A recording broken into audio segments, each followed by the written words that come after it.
Lewis Hamilton said the Azerbaijan Grand Prix was the most painful race of his Formula One career, and that he was genuinely worried his back pain would prevent him from finishing. Both Mercedes drivers have complained loudly about the physical consequences of their car bouncing so much in Baku. Hamilton was visibly struggling after the race, still moving delicately and clearly in pain half an hour later when he spoke to the media. "That was the most painful race I've experienced. The toughest race I've experienced." When asked by the media if he was concerned that it would prevent him from finishing the race, a possibility that team boss Toto Wolff had suggested in a Sky Sports 1 interview on the grid, Hamilton replied, "There was a lot of moments where I didn't know if I was going to make it and whether I was going to keep the car on track. In the high speed, I nearly lost it several times. The battle with the car was intense. And then, at the end, the last 10 laps, I was just having to go, 'You got this, just bear with it.'" In addition, he stated, "I'm worried for every time I'm going to be back in the car," in response to a question about whether he was concerned about his physical state given the Canadian GP is just a week away. When it was pointed out to Hamilton that he appeared to be losing as much as 0.6 of a second per lap due to having to lift in the final sweep due to the bouncing, he agreed and said that was the spot where he was most concerned about crashing. "The thing was bouncing so much. There were so many times I was nearly going into the wall. So that was a concern safety-wise at 180 miles an hour smashing into the wall. I don't think I've ever really had to think about that too much as a racing driver. You don't really ever think about keeping it out of the wall at something that high speed. It's a very, very strange experience." Mercedes later admitted that the specification of Hamilton's car made the problem worse for him than for Russell. "George didn't have the same bouncing that I had. He had a lot less bouncing yesterday. I lost 3.5 tenths to him just on the straights. I had an experimental part of my car and different rear suspension, so ultimately it's the wrong one." The 37-year-old also joked that Russell, 24, had a 10-year younger back. But despite the difficulties, Mercedes' double top 4 finish, aided by both Ferraris retiring, solidified its current third place in the Constructors' Championship, pulling it 96 points ahead of nearest chaser McLaren and 38 points ahead of Ferrari. It's amazing. Really, really great points. There is potential in this car. We just can't unlock it until we stop this bouncing. But we have a much different looking car to everyone else,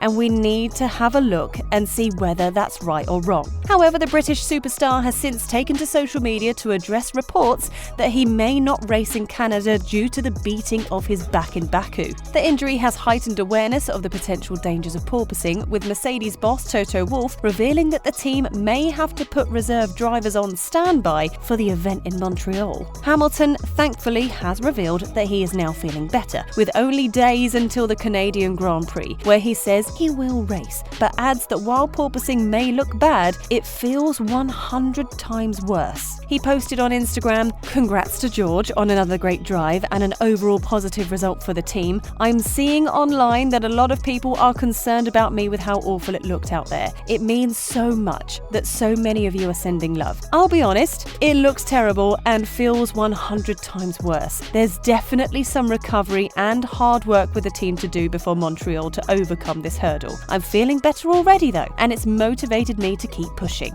In a further update he also shared on the star's Instagram page, Hamilton said, "Yesterday was tough and I've had some trouble sleeping, but have woke up feeling positive. My back is a little sore and bruised, but nothing serious, thankfully. I've had acupuncture and physio with Angela, and I'm on the way to my team to work with them on improving. We have to keep fighting. There's no time like the present to pull this together, and we will. I'll be there this weekend. I wouldn't miss it for the world." It is clear that porpoising remains a challenge, not only for speed, but also for driver comfort and safety. However, while some hope that a rule change would address the issue and save the teams some headaches, both metaphorical and literal, it has been revealed that teams already rejected such a proposal last year. Grand Prix Drivers Association Director George Russell is said to have directly requested that the FIA investigate the matter, as he is now openly concerned about the safety implications of being shaken around at high speeds. Well, I think it's just a matter of time before we see a major incident. A lot of us kind of can barely keep the car in a straight line over these bumps.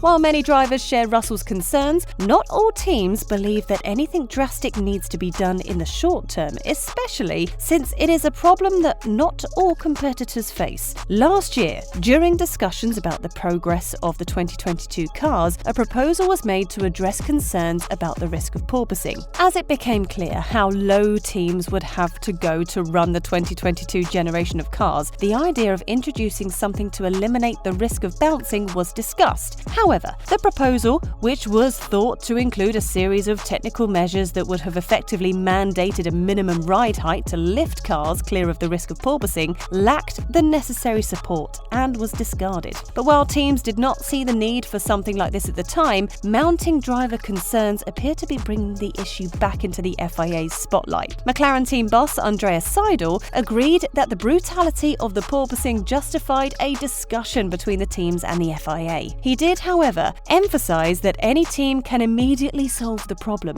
by raising the ride height of the car, though doing so would result in a decrease in performance. We understand that the severity we see in some cars is brutal on the drivers, and that's why it's a fair point to bring it forward to the Technical Advisory Committee to see if it makes sense to address it. But at the same time, right now, a team knows how to stop it immediately. Meanwhile, Toto Wolff stated that the current situation was not straightforward and that it was critical to understand why some cars were suffering more than others. I think we've seen cars that don't have the issue and then others that have it worse, clearly. I can talk for our two drivers. They are having issues, and it goes to a point that even a physio can't fix sometimes. So we need to see how that develops and understand also why it's much tougher in some cars than in others. Ferrari team principal Mattia Binotto did not believe the current cars were particularly difficult to drive and stated that more time was required to understand where things stood. If we judge the Formula One, I don't think they are at least comfortable cars to drive in terms of Formula Motorsport. I think that it's a challenge for the drivers, no doubt, but still, I think those cars are quite comfortable to drive. It's a challenge, a technical challenge.